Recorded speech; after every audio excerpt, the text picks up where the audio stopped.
Assalamualaikum warahmatullahi wabarakatuh. Berdirinya saya di sini untuk mengenalkan saya Citra Kusuma Lisdiani NPM 0721012581 dan rekan saya yang bernama Saya Intan Permatasari dengan NPM 0721012551. Di sini kami akan mempresentasikan diskusi kami mengenai sistem pendidikan nasional. Latar belakang masalah sistem pendidikan Indonesia yang telah dibangun dari dulu sampai sekarang ini ternyata masih belum mampu sepenuhnya menjawab kebutuhan dan tantangan global untuk masa yang akan datang. Program pemerataan dan peningkatan kualitas pendidikan yang selama ini menjadi fokus pembinaan masih menjadi masalah yang menonjol dalam dunia pendidikan di Indonesia. Pengertian sistem dan pendidikan. Sistem adalah suatu kesatuan yang terdiri atas komponen-komponen atau elemen-elemen atau unsur-unsur sebagai sumber-sumber yang mempunyai hubungan fungsional yang teratur, tidak sekedar acak yang saling membantu untuk mencapai suatu hal. Sedangkan pendidikan merupakan suatu sistem yang mempunyai unsur-unsur tujuan atau sasaran pendidikan, peserta didik, pengelolaan pendidikan, struktur atau jenjang, kurikulum, dan peralatan atau fasilitas. Pengertian pendidikan nasional. Pendidikan nasional adalah suatu sistem pendidikan yang berdiri di atas landasan dan dijiwai oleh filsafat hidup suatu bangsa dan tujuannya bersifat mengabdi kepada kepentingan dan cita-cita nasional bangsa tersebut.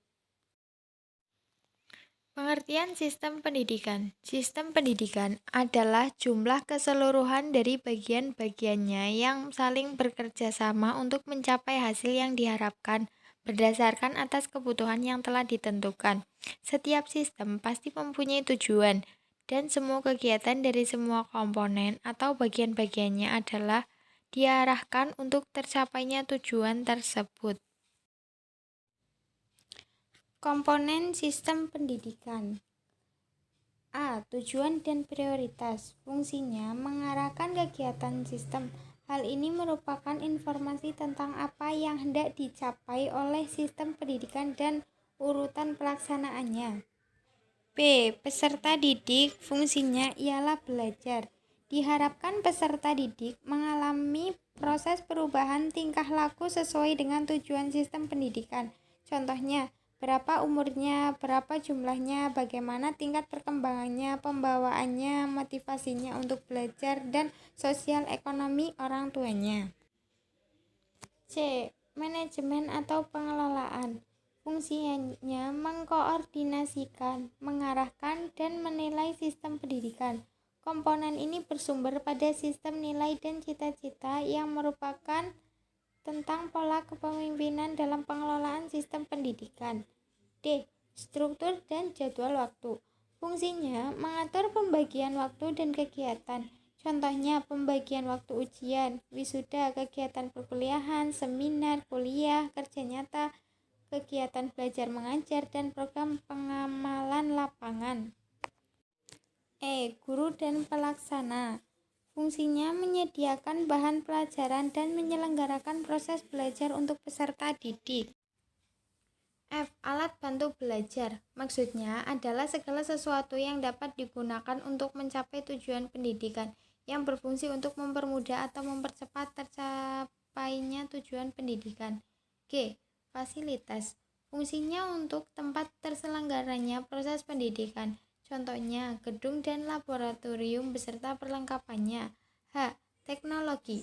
Fungsinya memperlancar dan meningkatkan hasil guna proses pendidikan. Yang dimaksud dengan teknologi ialah semua teknik yang digunakan sehingga sistem pendidikan berjalan dengan efisien dan efektif. Contohnya, pola komunikasi 1. I. Pengawasan mutu. Fungsinya membina peraturan-peraturan dan standar pendidikan.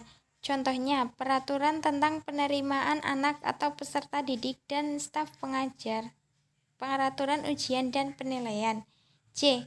penelitian. Fungsinya untuk memperbaiki dan mengembangkan ilmu pengetahuan dan penampilan sistem pendidikan.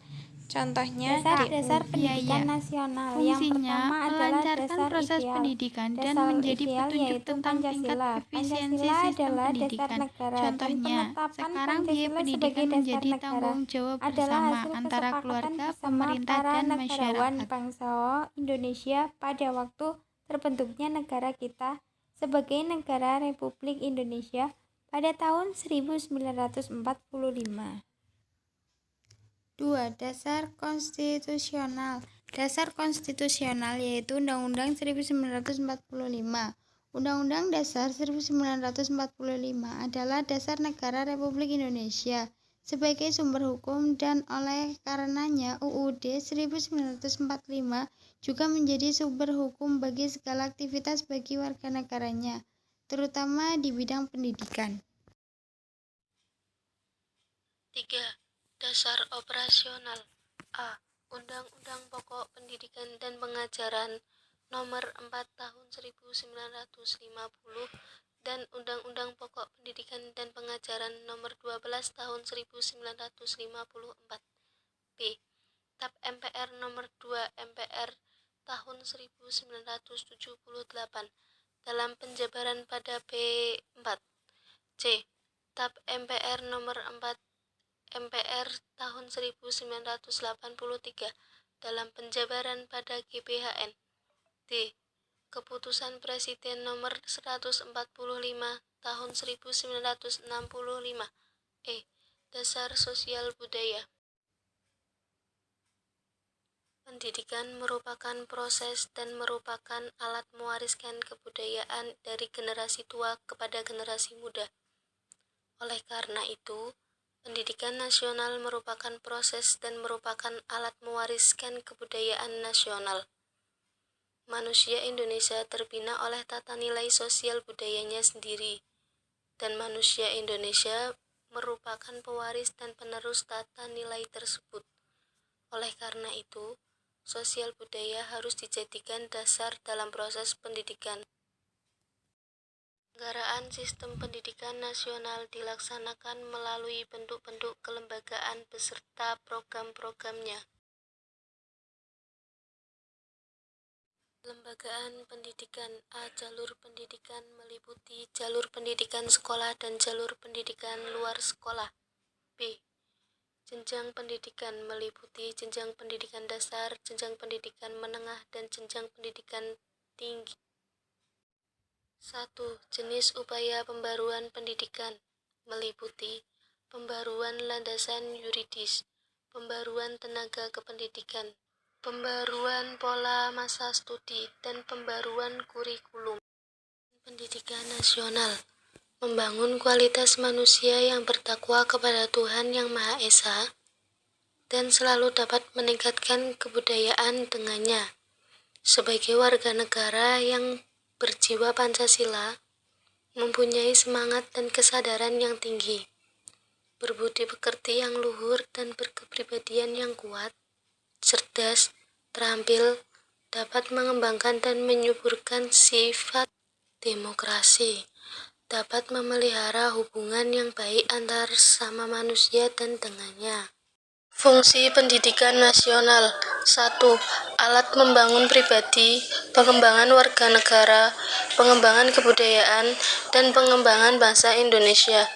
2. Menurut Undang-Undang RI Nomor 2 Tahun 1989 Bab 2 Pasal 3, pendidikan nasional berfungsi untuk mengembangkan kemampuan serta meningkatkan mutu kehidupan dan martabat bangsa Indonesia dalam rangka upaya mewujudkan tujuan nasional.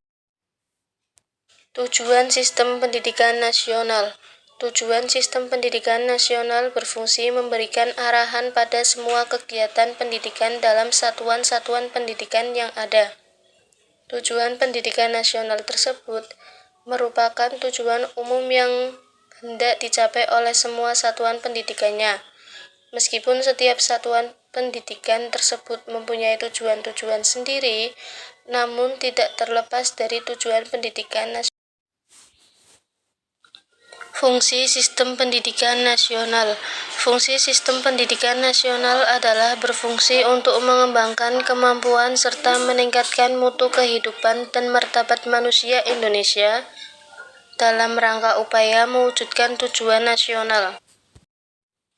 Sekian dari kami, semoga materi yang disampaikan dapat bermanfaat. Wassalamualaikum warahmatullahi wabarakatuh.